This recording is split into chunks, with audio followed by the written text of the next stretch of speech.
What is up, Podheads? Back with another episode of the Podioslave podcast. My name is Tony. I am joined, as always, by Anthony, and we've had a pretty wild week of music in one form or fashion.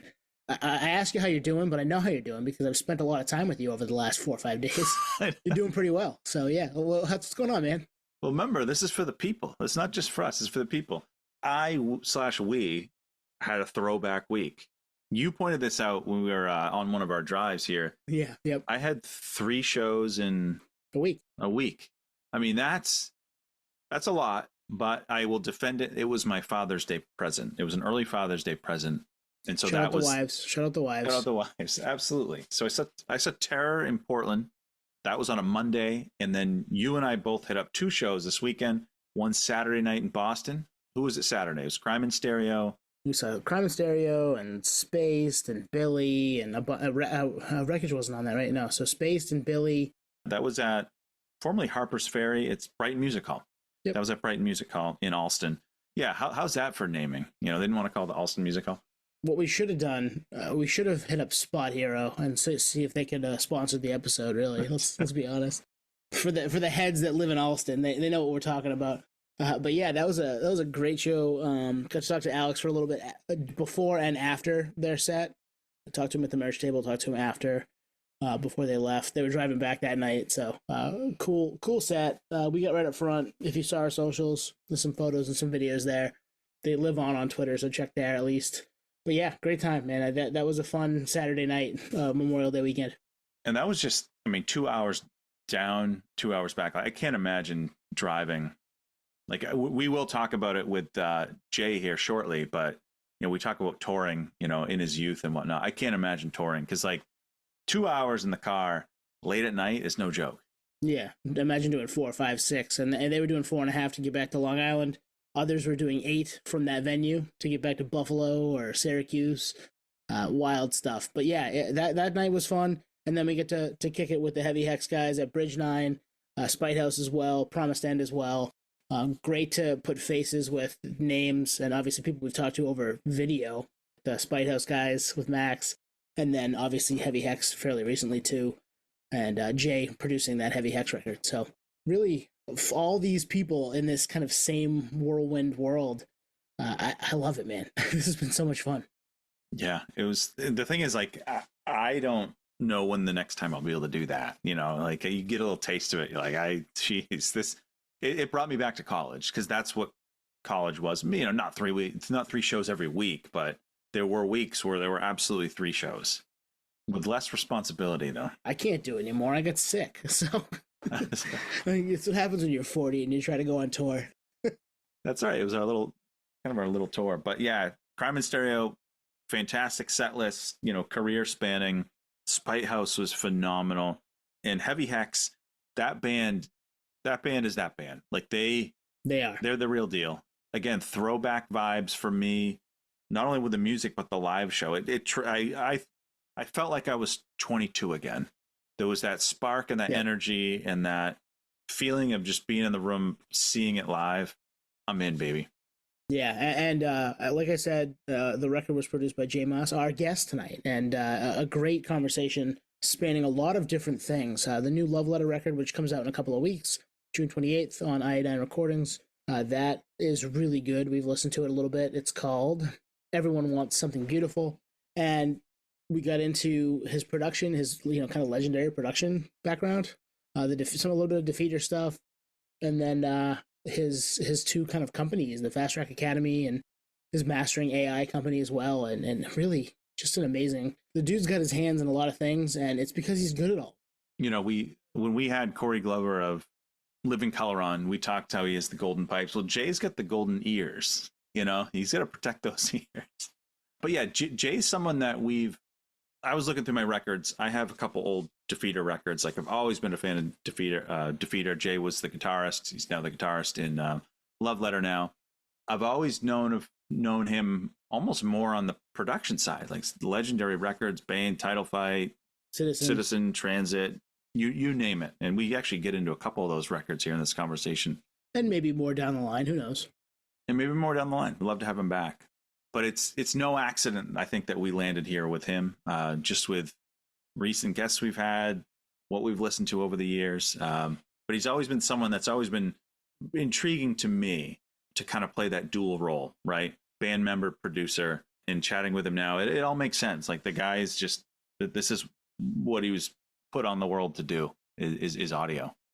And he's damn good at it, and he does have the golden ears, and he put this new record, this Love Letter record, is really good, and you're going to dig it. If you've listened to any of what we've done over the last month or so, you're going to dig it, and you should definitely go check that out and be ready for it on June 28th. But, has had his hands in a lot of different things that we dig. And, yeah, let's get into it. Let's get into it right now with Jay Maas. Jay Maas, welcome to the show. Thanks, man. Yeah, Tony and I were chatting earlier. Like, I'm surprised it's taken this long to get you on. Just like how this happened was very organic, right? We had the Heavy Hex guys on. Yeah. You just produced their album. Yeah. There was a social media interaction, and 2 weeks later, here we are. But we should have tried earlier than this. This is punchline. We should have. Well, the timing's good. I mean, because I haven't written and released a full length record since 2015, so this is a perfect time since it comes out, next month. Yeah, we're recording this a couple weeks before it drops. Yeah, we had those guys. I think I tagged you in our post of that record and the episode, and then Casey DM'd us. Casey from Iodine DM'd us and was like, "Hey, any interest?" I'm like, "Absolutely." I don't know how we haven't thought of this before. Great serendipity. I love it. Yeah, we had Casey on. We're from Maine, so we were early on with Defeater.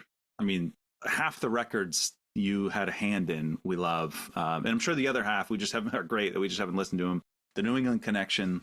Yeah, it's a long time coming. So welcome. Sweet. Yeah, better late than never. I love it. So let's jump in. I want to jump right into the Love Letter stuff. Yeah. So like when we saw that this album was coming out, and I had you and I had Quinn and the Iodine stamp. Yeah. I'm immediately interested. Like I'm like, all right, I'm in. So when did this become a thing? What's the story of it all coming together? Sure, totally. Yeah. So I'm 43 now. In my mid 30s, I wanted to start a family, and I really thought, dude, like I had checked every last check mark that I ever wanted to do with touring and all of that stuff. And, I wanted to be home, I wanted to be a dad. I'm here in my studio. I wanted to focus on making records, and all that stuff. And, I will admit, for as much as I have toured in my life, I've said this many times before, but like, I don't hate touring necessarily or anything like that, but touring was always a somewhat like unfortunate side effect of like having music that resonated with people, and so it's like, yeah, of course we're going to go do this. And I think it was really important for me to take that ride, like pretty much all the way. Right. Like I got to tour Russia, you know what I mean? And like, I met my wife in Australia because of tour, and so I had all these amazing experiences, and I wouldn't trade it for the world. But, around the time we had my son and all that, I was pretty sure I was done. Then, like what I should have known better. 2016, 2017, I was getting the itch. And so I spent New Year's Eve with the original drummer of Defeater and the drummer of Love Letter, Andy Wrights, who owns Green Vans and is like my favorite person to write music with in the entire world.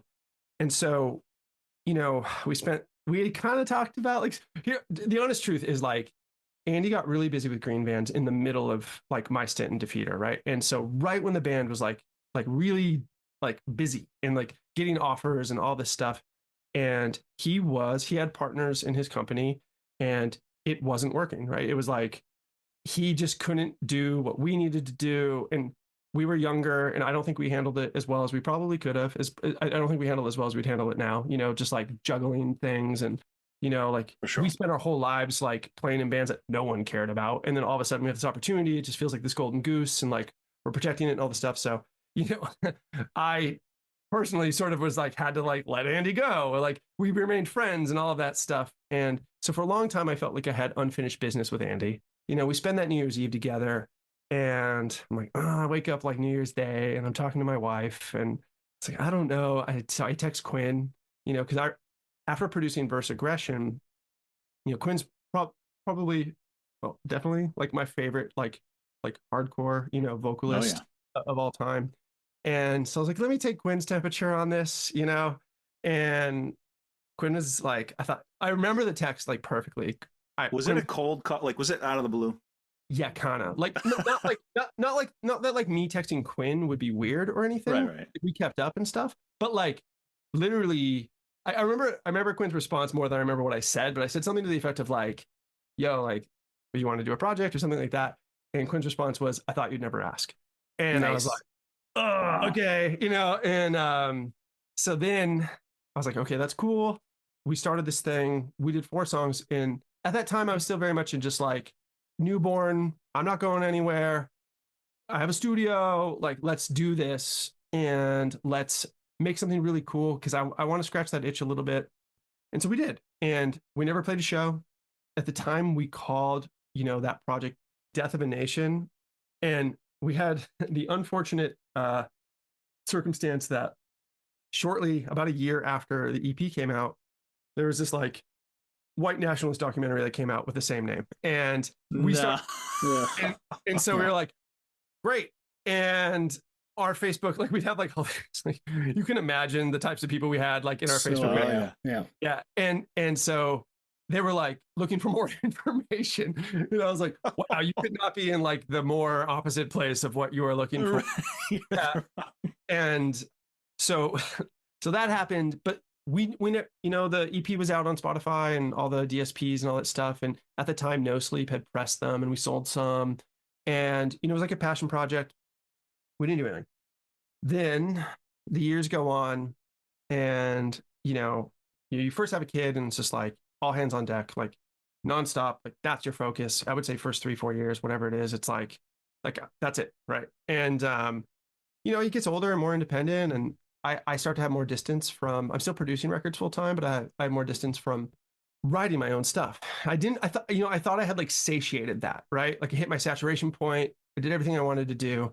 And this is just such a cliche story, but like, it's just in there. And I just wanted to do, Oh yeah. And so I start talking to Andy again and I start get the group chat kind of going and everyone's like, yep. And I was like, all right. And so around that time that I was really heavily considering this is probably like, just after like the height of the pandemic, I was producing a band for Iodine called The Darling Fire. And we did their record here. And I got to know Casey from Iodine much, much better. And we just sort of became friends and just would shoot the shit about whatever. And I mentioned this idea, and we talked about it, it's like, and Casey's taking Iodine understandably, and I think it's awesome, like pretty seriously. So, Casey. Yeah. Yep. Yeah. So it was like, yeah, maybe, but like if we're gonna do this, we like I want us to like do it, And I was like, let me think about it. So what does that mean? Like do it, like tour and the whole nine, or? He basically said you can't do nothing. You can't just like record at your studio that you own and give it to me and I put it out and then like not do anything, And I was like, that's pretty fair. So that's kind of what happened. I know these 2 idiots in Maine. They'd love to talk to you. You got to do at least that. Yeah, right. So I said, okay. And before I committed to that, I bounced this stuff off everyone else. It's like, if we do this, we're going to have to play shows. We're not going to necessarily, I can't imagine I'm ever going to like tour full time again. I don't think it's in the cards for me anymore. I think I got that out of my system, but we're excited. Like we just landed a European booking agent. We've got like things are rolling. We've got a show. I think we've announced that we're playing with Crime in Stereo in a couple months. Like just things are happening, and so we sort of let it happen. And then, there's the other side of it, which was like, oh man, like if I'm gonna do another full length, as someone who's written and recorded and produced so much music, it's like I don't want to take any prisoners on this. I want to go all the way. So we started writing it here, like as you can see behind me, right? And that was going okay, but we had all the distractions of being near our partners and kids and work and everything else. And at some point, my buddy, Alex Estrada, who played in a band called Silver Snakes, opened up a studio out in the Mojave Desert, which I literally just produced a record there this weekend. So I got home from there last night. Yeah. But called the Pale Moon Ranch. and it looked great.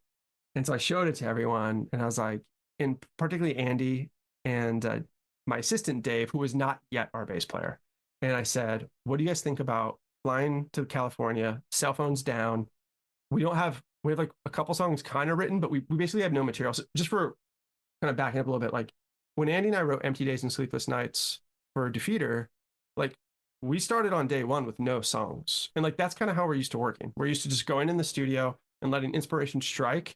And what we've come to realize is that our favorite music and the music that seems to resonate best with the people that like the stuff we do is when we work quickly, when we feel inspired and we work quickly, and it's all about like the emotive, and it's all about like it just comes naturally, and we just let that happen. I know that sounds so artsy, whatever, but we don't get cerebral with it. We don't like overanalyze things too much. We just sort of like put our best feet forward and write, and it happens like that. And then conversely, this usually does happen for a couple songs on any record we do. We like overthink things, and we're like, what if this? And we do an upbeat here, and like doing all this stuff. And then we listen to it, and no one really like resonates with it. And so we were like, let's go to the Mojave Desert, and let's go get coffee and burritos, and we'll listen to music in the car, and we'll head back to the studio every day and start playing stuff. And that's what we did. So that's how we wrote 10. We wrote 10 songs like that. Came home, got guitars, bass, all that stuff. And then we started vocals, and that was going great. I'd say we had 5 or 6 done. And all of a sudden I noticed that Quinn was being a sport, but I knew that the 3 or 4 we had left to do vocals over, the enthusiasm was maybe lower, right? It was like, because it wasn't a natural fit. And I think because I was like, we just have to like, we're going to do this. Like, let's just do this. Like for real, like no punches pulled. And so I remember we were having like dinner and talking about the newest song we were putting vocals on. I was just like, we should go back to California and just write more, because so far everything has just been like, all the vocals had sort of like reminded me of the process we had for writing the songs and stuff. Mm-hmm. And it was like effortless, and everyone was really excited about the output, and it just felt right. And now we were into like these more cerebral kind of songs that I wrote, and they weren't bad, but they weren't landing as well. And I'm like ruthless, right? Like I'm not like sentimental about like I wrote this or whatever. I just knew it wasn't right. And Quinn was great. Quinn was like, you don't have to like go to California for me. I'll figure this out. And I was like, I think we do. And Andy was sitting right there. We're going out to California. Yeah. Yeah. And he was like kind of like head in hands, like, we're going to California, aren't we? And I was like, yeah, I think we are. And so we flew all the way back, and we wrote 3 more. And then with those 3 and the other ones we had, we picked the best 10, the 10 that like seemed to just sort of flow naturally. And that's how that all came to be. And I of course I'm going to say this, but like it's the best record I've ever done. It just is. Yeah. And so. Well, I think that approach of like these retreats, we'll call them, lends itself to a complete album where, again, every band has a different writing process in their experience, but a lot of records you can tell like they just fucking threw a bunch of shit together and call it an album, Yeah. That was important for us to avoid. And I'll say one thing that was really nice, like as we were writing that first 10, you're creating an album in the moment, right? And so like I had an opportunity to consider the sequencing, and like, as I'm like, okay, like let's listen to like the 6 we have or 4 we have or whatever it is. Now what should we do? Like now, like what do we feel like? What's like, let's like make a mock sequence here, and like what's kind of missing, and like how does this one flow into that one, and like starting to think about the like it as an album the whole time, right? As opposed to just a collection of tracks, and having to, or getting to, however you perceive it, going back to California was nice too, because I was even closer to the finished product, where it was like way clearer to me like the types of stuff I should write to make it really feel like something special. Well, and yeah, you're putting, I love the idea of putting the album together, and not necessarily, okay, we have this song and this song and this song, and I guess we'll just figure out which way they go. But no, it was deliberate, and you can hear it in listening to it. We've been able to listen to it. We listened to it on the way home from the Heavy Hex album release the other night, actually, in the car, and we were like, ooh, this is going to be a fun one to talk about, because it's heavy, it's feels put together, it feels painstakingly kind of worked out, from the music to the vocals and all that. So It's there. You guys completed that. It feels like a cohesive album. I appreciate that. Yeah, that's great. I'm glad you were able to listen to it. Love Letter was going to play that show, and I just, because I was speaking of the devil, because I was going to be in California producing a band, we weren't able to. But originally, I felt bad because Hex asked me, like, "Yo, can you guys play?" And I kind of forgot. Right on. I felt bad. I kind of I was so excited. I was like, "Yes," and then I checked my calendar. I was like, "No, sorry." Yeah. Well, that's tough too, right? Because you're not just a musician. You're obviously busy producing different bands, and that had been kind of what you were doing, right, for the most part, for about 4 or 5 years, 6 years now. More, dude. I mean, I started Defeater about 4 years or 3 to 4 years into my already pre-existing full-time production Oh wow. career. Okay. Yep. Next year, wait, oh my God, no. Yeah, no. I am 19 and a half years deep into being a full-time producer. No shit. I bet. Yeah. That's awesome. Yeah. So I kind of have to pinch myself sometimes. It's just like, it's great. So we do want to hit on the production stuff, like broadly, but with this record, the production credits are with the band collectively. And I think you specifically engineered it. So how is that? I almost equate it to an actor that's also a director. You know, you're playing double hats, and that can, are you overstepping, So how is that to produce something that you're also a part of musically? Yeah, I like it. I think that's a really apt, analogy that you have is like actor director. That's pretty on point. I like it because you're Bill Russell. You're the player coach, right? Yeah, exactly. Yeah, that's awesome. Go Celtics. Sorry.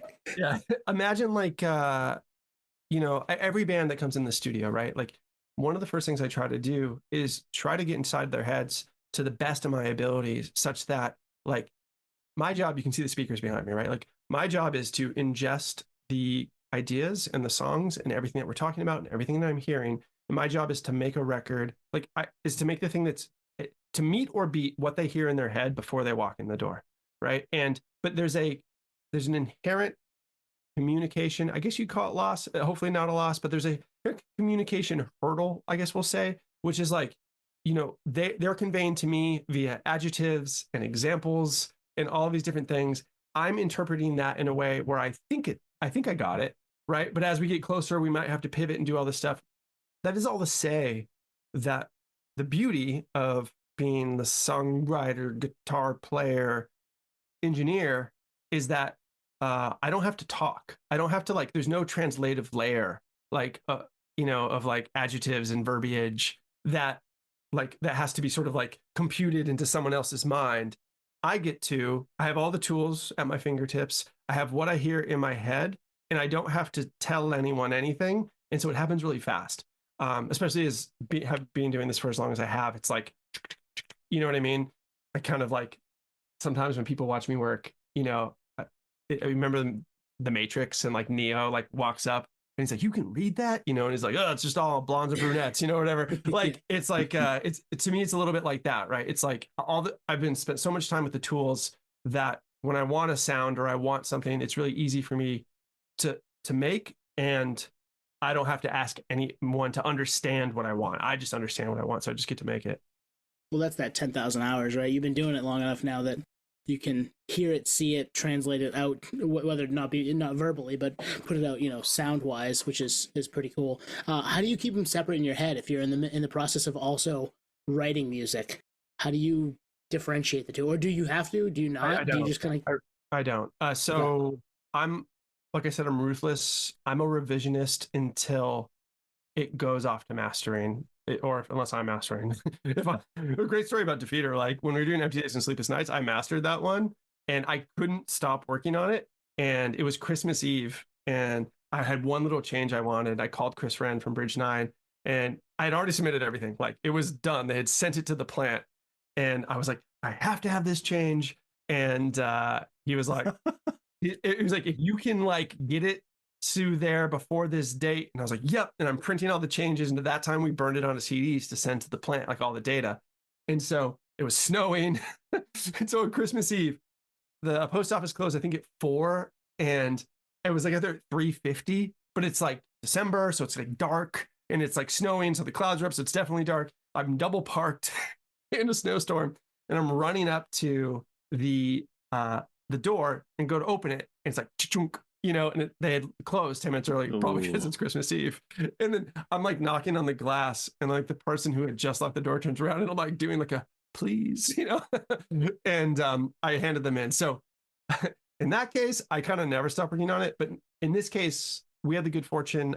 Dave McNair, most people probably don't know exactly who that is, but in my world, that's a really big deal. Dave McNair mastered Bruce Springsteen, like Patti Smith, Maroon 5, but then like also Helmet. He did Silent Drive for me. So we became friends on the internet, and he wanted to work on this. So to go back to your question, and sorry for tangentializing as much as I do, that's me 100%. But no, go off. We love it. We love it. We love it. This is the fun. This is the fun of all this. So, I'm adding, like, when it's my band, our band, but like I'm in it, like, and I'm adding guitar parts and stuff. Sometimes when you're mixing, you go, that's cool, but like the tension isn't quite right. And when you're here and you have all of this, I'm just like, oh, I'll just write a guitar part with a better tension, and even though I'm mixing, it's like, nah, I'm just making it the best I can, whatever it takes. And I don't really separate. I don't ultimately separate the processes. Obviously they're separate, like when you start, because you're just not like, you're not there yet. You're not mixing yet. But even inside of mixing, there's tracking. Yeah. And you have to, you're one person. You're going to think one way about something while you're making it. And you're probably also in the back of your mind thinking, I have to produce this too. So let's make sure I hit something that I want to do, I do that with this podcast every day. Our conversation started. I'm like, I know I'm going to edit this. Like I know exactly what I'm listening to. Yeah, no, I love it. Yeah, that's great. So I feel that. Cool. Well, the end product is great. Tony and I have had it for a couple of weeks now. Cool. Everyone Wants Something Beautiful comes out on Iodine June 28th. Great record. So Misanthropic Holiday Vacation, love that song. It's got that epic ending. Mm-hmm. And there's I love Deftones, and I'm hearing this like haunting vocals in the end there. And I'm like, that's you. Yeah. Oh, nice. Yeah. Awesome. So what's the story of that song of like, because the ending's epic. I think that one is out on streaming now, but like, how does that all come together? Because it kind of takes a turn, and for me, it just draws me in even more. Oh, I'm so glad, because I was absolutely terrified to put melodic vocals on that, and especially when it's my voice. But Quinn and I, we referred to ourselves as Team Cut in the studio. For the third time, I'm going to mention being ruthless, like with this stuff. Like we would be down here working on the record, and we had this thing we'd say. It was really funny. We'd be like, "So you're going to hate this, but I have an idea." And, oh, those are the best ideas. They always are. Something great is coming. Yeah, they always are. And so that happened. I mean, God, we cut and restructured that song to death. And when we finally thought we got it right, we did this build up. And now that part that you're talking about, I think is a really interesting part, because we have the main vocal, which is Quinn, right? Doing just a phenomenal performance. However, you'll hear in the background these like distorted, not my melodic vocals, but like the distorted other screams. That was an idea Quinn had before, but because the song, and again, I don't mean to speak for Quinn, because Quinn's lyrics are just amazing, and they're so like I could never, and so I could not do any justice really speaking about them. But I think because of the nature and the lyrical content of the song, it made sense to sort of have this like echoing, sort of scattered, like frantic, anxiety riddled sort of like other vocal in the background. Those other screams are legitimately just the song from 2 weeks ago when we thought that was the main vocal. I distorted it and I crunched it up and I filtered it and I put it in the background. Then we have a new main vocal that we like better with the remnants of the old one. And then I pipe in with, "So you're going to hate this, but I have an idea." And especially when I was like, I'm going to sing. Can I try singing on this? Which is like, in our world, in our genres, it's a slippery slope. You have to be it can go south real fast. So fast. It can go. Yeah. So you have to be really, really careful with that. And but it's funny you mentioned Deftones. It's exactly what I heard in my head, and it's exactly like I thought that would work. And it does. Confirmed. Thank you. I don't want to confirm it myself, but I'll let you confirm it. And thank you. So we're on the eve of the record coming out. You mentioned something earlier that you're glad you got the touring out of your system, and you know, touring to the extent that you did with Defeater's probably off the table with this. But so that's a difference from then and now.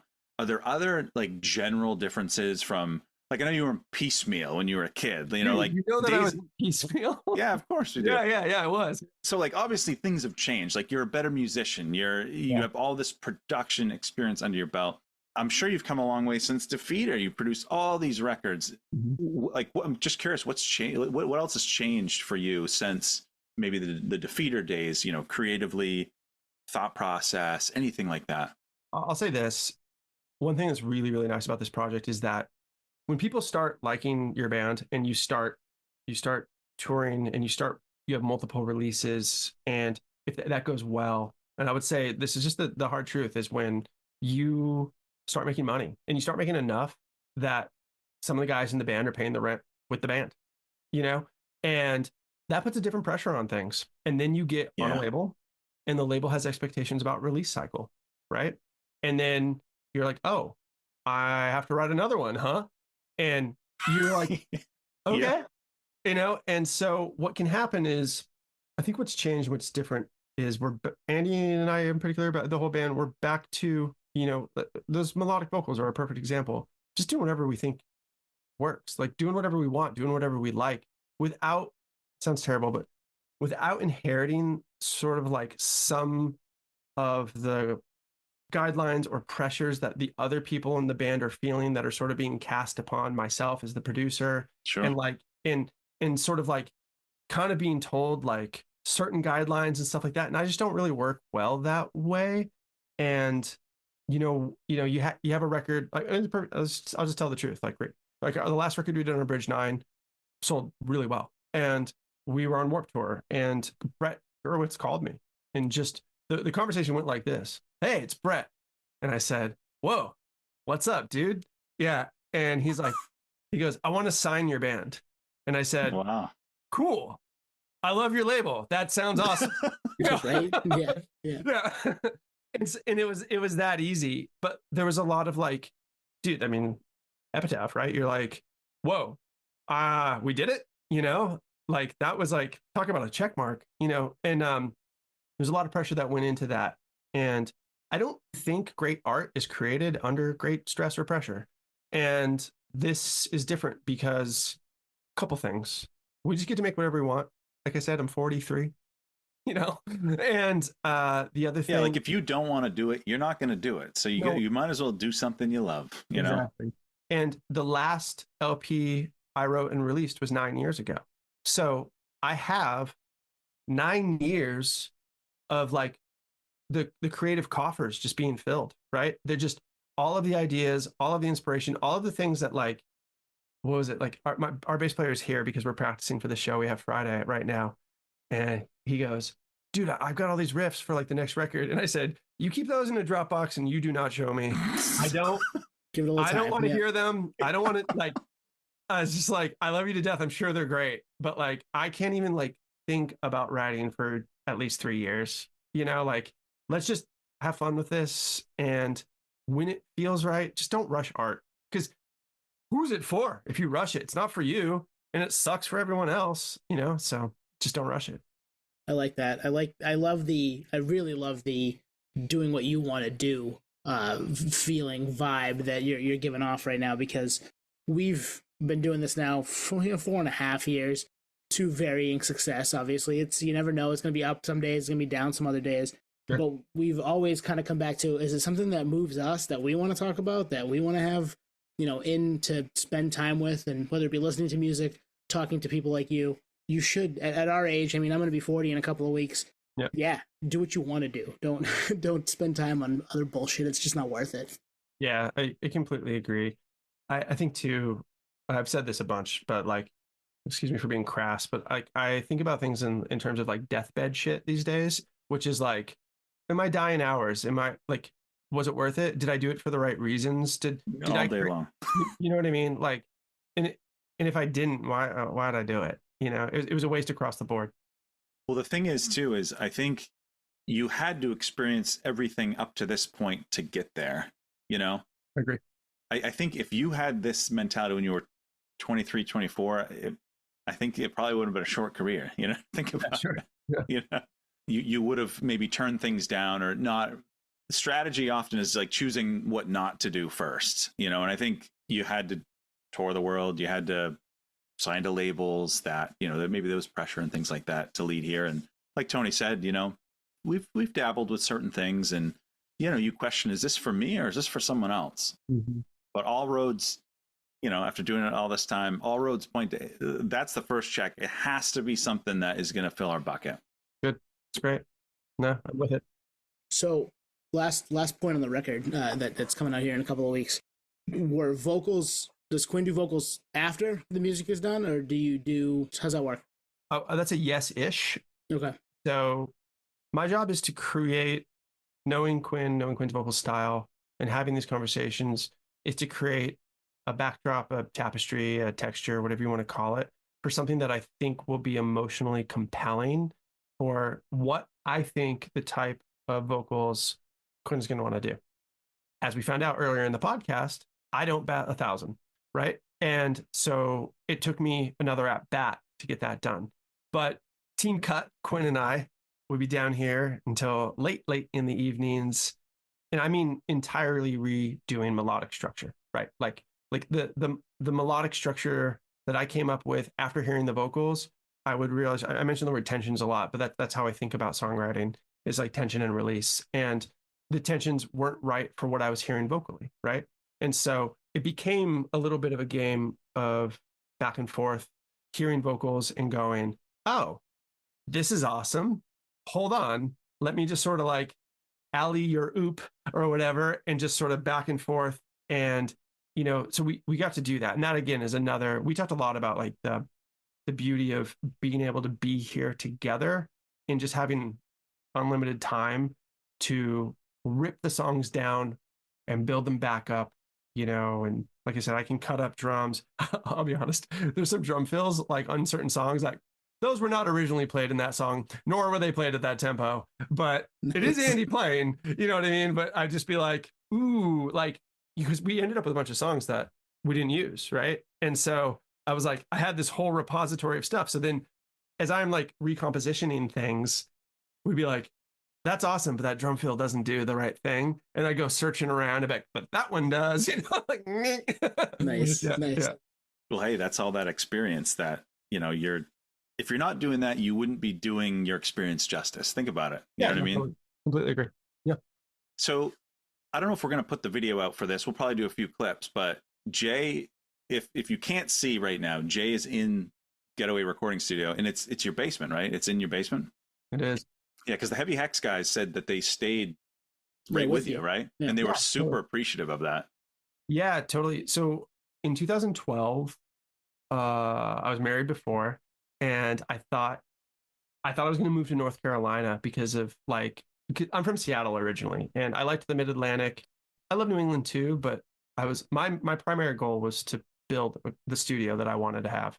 And I knew I wanted to buy a property to do that. I wanted to keep my mortgage and my recording studio under one roof. I think when thinking about, you want to talk about anxiety, like making your career punk producer guy is like, that'll give you some anxiety. Yeah. And so I was like, man, like I want to buy something that's big enough for me to build the studio that I want to have.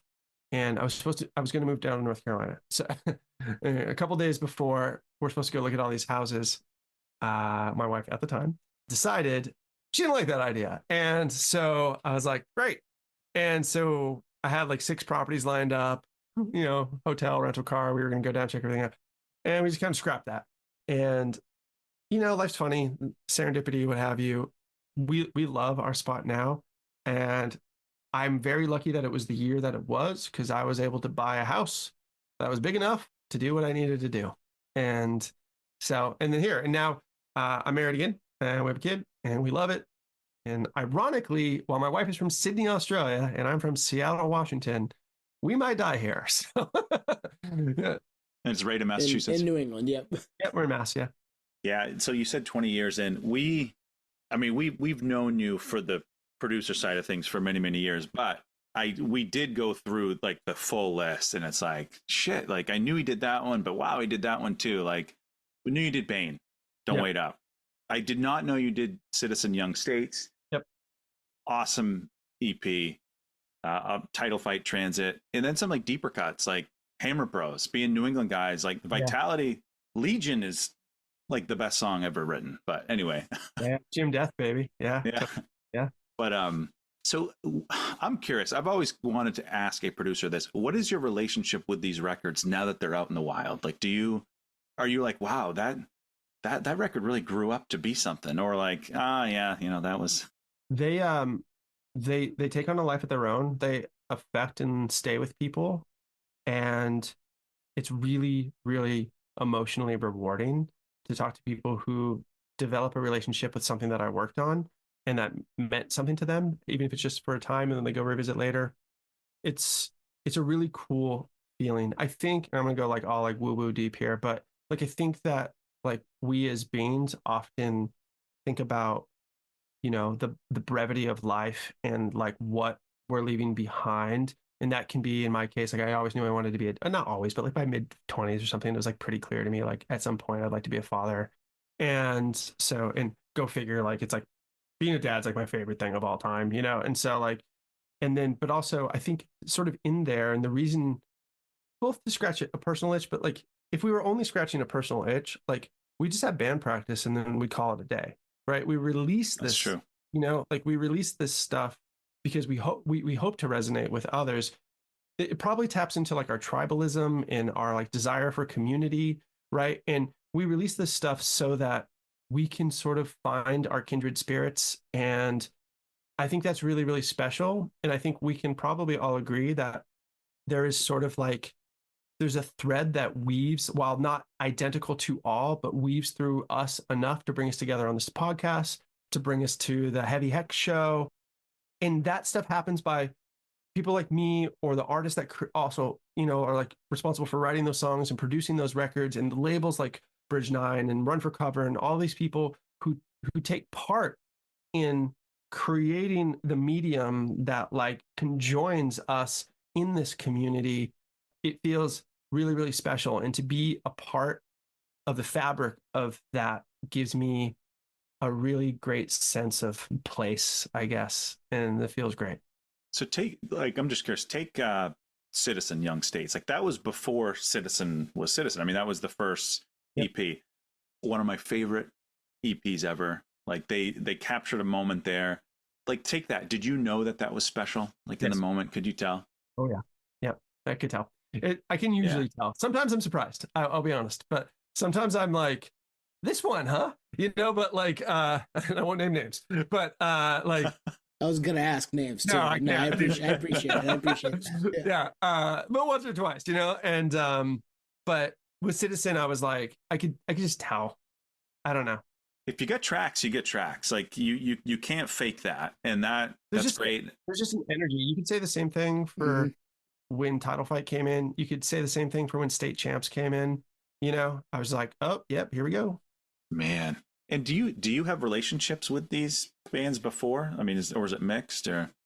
A lot of the times that's our first interaction, it's like, but that's, talking about like what I was talking about a minute ago. It's like the relationship I have with these people typically is that like they've listened to my work, and they've maybe talked to people that I've worked with, and they say, oh, like, I love this. Oh, I mean, presumably they love it if they decided to come do it. Right. And so there's a rapport. And again, like in those cases, like the Citizen guys were younger than me, and like the Title Fight guys were definitely younger and stuff like that. But again, there's that thread, right? So like we're all kind of part of this weird piece of subculture together. And so that goes a long way. And now we're making something together. And the rapport and the relationships develop really quickly for all those reasons. Well, then you have like legacy acts like Bane with Don't Wait Up. And that was clearly a final record. And it feels like the whole aesthetic, the name of the record, Final Glance Backwards, Calling Hours, like it that's like batting 1,000 on execution. Nailed it. I love that record. I absolutely love that record. Thank you. Yeah, I'll tell you, man, we were playing This Is Hardcore, and I had done a Bane EP for them before that. And that was like the EP they put out on all those different labels. Like they released it at different times. There was like Perth and that's like, right. I remember that. Yeah. And actually Dahlbeck actually texted me about that 2 days ago. But this is hardcore, and I was going up the stairs to go like to the backstage, and we were going to play pretty soon. And as I'm walking out the door, Zach from Bane is coming outside, and I almost just like kind of bump into him. And he's like, "Hey, I wanted to talk to you." And I was like, "Hey, what's up, man?" And he was like, "We're going to do our last record. Let me see your calendar." And I was like, "Sorry," And it was almost like the Brett thing, where it was just like, "Oh, so we're just good," Right. Yeah. Wait, say that again? Yeah, exactly. And so he's like, "Yeah, we're gonna do one last record, and we want you to do it." And it was that simple. And it was like, "All right, cool. Let's look at the calendar. Yeah, let's do these dates." And I said, "Okay." And I kind of remember just like being like, "Dope, dude. I'll see you around." Like just like we were close, and stuff. We had toured together, but I was like, went backstage, and I was just sort of like, "Dude, don't fuck this one up." Yeah, right. Like, No pressure. that's got to be wild. Even if there's already an existing relationship, you're just like, okay, you're entrusting me with this final record, as you put it. I mean, Yeah. shit, And it's with not- a band that people love. Yeah. it is that, but it's like Bane's a fucking institution. Right? Totally. I almost wore a Bane shirt tonight. Just to pander to the crowd here. Yeah. So you're like, you start thinking like, oh, it's not about just, I mean, yeah, we're making everyone in the band happy, and we're like putting something out that we think is authentic and wonderful, and doing the best possible job we can. Like, this is going to be listened to millions and millions and millions and millions of times. And this is going to, like, when you talk about deathbed shit and you talk about the opportunities that you're, I won't even say awarded, but like that you come into life, like I'm not getting the Bane record unless I put in the 10,000 hours before I've done all this stuff. 100%. You know what I mean? So it's like these opportunities, but when one of those comes in and you work hard enough and that fucking shit happens, and it will happen, right? When that stuff comes in, you go like, yep. And the emotional weight is terrifying and also a blessing, because it's an opportunity to be a little piece of something that's going to be emotionally impactful to probably quite a few people. And that is a very difficult feeling to beat, Well, you talked earlier about the communication, right, between the band and the producer, and you're translating. I feel like this one, you'd worked with them before, legacy band, the catalog, you kind of get the final album thing. Like, was it easy? Yeah, kind of actually. I mean, a lot of work went into it. Bedard came up here countless times. He took the train up from Boston, picked him up at the train station. We became very close. We have some, unfortunate events that in our, growing up that we really related to on, and so we just really connected and bonded as people, but same with everyone else in the band. They're fucking Bane. You know what I mean? So it's like, it's both like, don't screw it up, but it's almost like kind of hard to screw up, because Good point. Yeah. it's like Right. they're going to translate, because what they do is authentic and real. I think what this means, Jay, is we'll have to have you back, and we can do deep dives on like some select records, because there's to do that. Yeah. because there's some real heaters in there that you've had, I'm sure, to varying degrees, your hands in. Yeah, anytime. Honestly, I love doing stuff like this. Let's keep this rolling.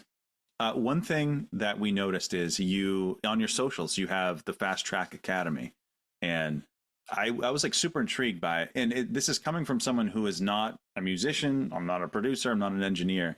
So I was like, what's this all about? So I checked out the website. And what is the website? The name of the website? fasttrackacademy.co, not com, co. There you go, CO. So I checked it out, and I got lost in it in a good way. I watched the In Spirit vids, I watched the AN stuff, and it gives a casual, well, not a casual music fan, but a casual, someone who has, a casual appreciation for what goes on behind the scenes, a heightened appreciation. It's like, well, shit, you got to be a fucking genius to do this stuff. Well, thanks, man. Yeah, actually, over the weekend, 2 days ago, at Pale Moon Ranch, that studio I was talking to you about, we just did some episodes and some really cool stuff. So we're going to have Touche Amore stuff is going to be on there pretty soon. And we have this really cool, like, doomy shoegazy band, Iris, that Alex produced, that's going to be on there. And so we're now kind of actively bringing on. So the website started as basically, I am the content generation machine, right? And then we brought on Alex Garcia Rivera, who's the drummer from American Nightmare, was also in Saves the Day, Piebald. Honestly, he's been in like every band, right? It's Shelter. And so Alex broke down an American Nightmare song. Alex is coming back on the site at some point. He just won a platinum record for his work with Wunderbar. So I have a feeling we're going to break down some Wunderbar stuff. We're going to have Touche on there. I can't name too many names now, but we're just in talks with a bunch of like cool producers that I have great relationships with, and creating a place where the fact of the matter is it's very, very hard to get an internship now. And I was really lucky. I bothered Kurt Ballou from Converge enough until he let me start coming over. And that was massively influential. I actually just sent him a really nice message when Steve Albini died, because I was thinking about how there's an eventual changing of the guard. And there is, although Albini arguably died way, way too young, and that, like, again, that brevity of life thing and the what are we doing with it thing, and just how grateful I was to have Kurt, whether he meant to be or not, like Kurt to be a role model who's 7 years older than me, that I could see was doing it, was making it happen. And like, it showed me that path could exist. And it was really, really inspiring for me. And so, but given that, the production industry has changed quite a bit, I thought, let's make this site for people to check out, and they can start to have something sort of like an internship, even though it's a passive one, because where the fuck else are you going to go to learn how to produce a Bane record? Right. To learn how to produce Citizen or Title Fight, or like, and now like Touche and like all of this stuff. Like you can't go to college and learn, there's nowhere to go. So we decided to make something. Well, you can go to YouTube, but you don't know the source. Is it a trusted source? This guy know what the hell he's talking about, And the problem with YouTube, and I'm a complete YouTube junkie, so don't get me wrong. But the problem with YouTube is that in order to rise algorithmically, a lot of times you have to do some cheesy stuff that doesn't have a lot of substance in it. So it's like 5-6 snare tricks to make your mix hit, and you're like, yep. Yeah. And you got to do one just to see if it pops, Jay. Exactly. Yeah. And so then it's like, okay, but there's no context. It's like, what snare drum, what broom, what fucking microphone, what genre, what's the expectation? None of the actual nitty gritty. Yeah. No, I mean, that's the content game in a nutshell nowadays, right? Like, you need to have some ridiculous hook that doesn't take into account any of the actual things that happen. Yeah, exactly. It's just like fluff, But this is cool, and it's something that we urge our listeners are hopefully music nerds like we are, and that's how they got here. Go check it out, because it'll give you a little more of an insight into some stuff that goes on behind the scenes, and that's why we have conversations like this, so we can get the behind the scenes stuff. Cool. Love it, man. Love it. Yeah, there's some real like tech nerdy stuff in there, and then there's stuff for a casual that I can connect the dots, and it's really cool. Awesome. So you get Fast Track Academy, you get the production, you got Love Letter. Who knows? Maybe you have other things, but how do you keep it all straight, Jay? Do you have other things, and do you want to break news right now? Because that would be cool too. Yeah, I guess there's definitely one other one I would mention, which is during the pandemic, obviously all my sessions dried up because they were illegal to have and just a bad idea to have anyway. And so I come from a computer science background, and I had been quietly developing a local prototype of mastering AI, and I hadn't quite finished it. And this is kind of a funny story. My manager called me one day. I was working on a band called Jay Maas from Chicago, who's phenomenal. Everyone should check them out. And he goes, "Hey, Chino from Deftones needs help setting up his home studio. Can you fly out this weekend and help?" I said, let me check with the band. Wow, that's a call. Yeah, it was flattering for sure. And I checked with the band. The band was like, "Yep, that sounds great." So then, and I had my assistant here, Dave, who's now in Love Letter, was up here. I was like, you record some stuff on one of the days, take a couple of days off. I'll be back soon. And we just kind of rearranged the schedule, not shorting them any days, but just because I was like, I want to go help Chino. And yeah, so I fly to Portland, Oregon, and where Chino lives now, outside of. That's right. Yeah, he's up there. But and I land, and the drummer of Love Letter, Andy, as I land, my phone comes back online. And I have a text from Andy, and it says, "Are you going to," and I won't say the name of the town. And I said, "Yeah, that's exactly where I'm going." And he goes, "Bro," and this was February 2020. He's like, "That is the hotbed for COVID right now. That's like outbreak place number one." And wow. At that point, no one's masking up. No one is. We'd heard this news like a little bit, China, this or that. Is this another bird flu? Like, what's going on? And so I was like, okay, I didn't think a lot of it. go to the hotel very near Chino's house. I'm FaceTiming with my wife in the morning to basically just be like, I'm probably going to be gone all day, and I probably like won't be able to text much. So just kind of saying good morning and hi, I'll catch you tonight. And as I'm FaceTiming Jesse, Chino's texting me. He's like, bro, like this COVID shit, dude. Like my wife is like not trying to have someone over. And I was like, yeah, got it. Damn. So my management company, Stateside Management, at the time, they're in LA now, but at the time, LA and Nashville now, but at the time they were based out of Portland as well. And so my manager picks me up. We're getting pad thai. And he's like, what are we going to do if this like COVID thing lasts? It's so funny. He's like, what if COVID lasts like 3 months, Yeah, right. That's what we all thought though. Yeah. Yeah. And I was like, I don't know. And I was talking through this project I was working on locally, and it was a local prototype for a mastering AI. And I don't know if you guys have ever experienced this, but like as you're explaining a problem that you're having with something, whatever it is in life, just saying it out loud helps you sort of like put the puzzle pieces together in a way where I kind of had an epiphany, like right at that lunch. And I had this one problem I was like trying to figure out with it. I couldn't figure out, and he didn't know what the hell I was talking about, right? And I was like, he saw me get excited, and I was like, wait, I think I figured it out. And so I flew home, and I immediately went and worked on it. And I think within maybe 4 or 5 hours of tooling around with like what I thought the solution might be, I hit this big milestone, and I was like, holy shit. I was like, I think I cracked the code on some really sick, like sounds amazing mastering AI, but I don't want to put the cart before the horse here. So what I ended up doing was I master things all the time, right? So people send me stuff and they're like, have me master their record. And so what I ended up doing was I would master the record like I was paid for, but I'd run it through this local prototype.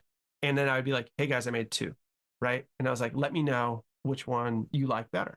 And you can use either, they're both ready to go.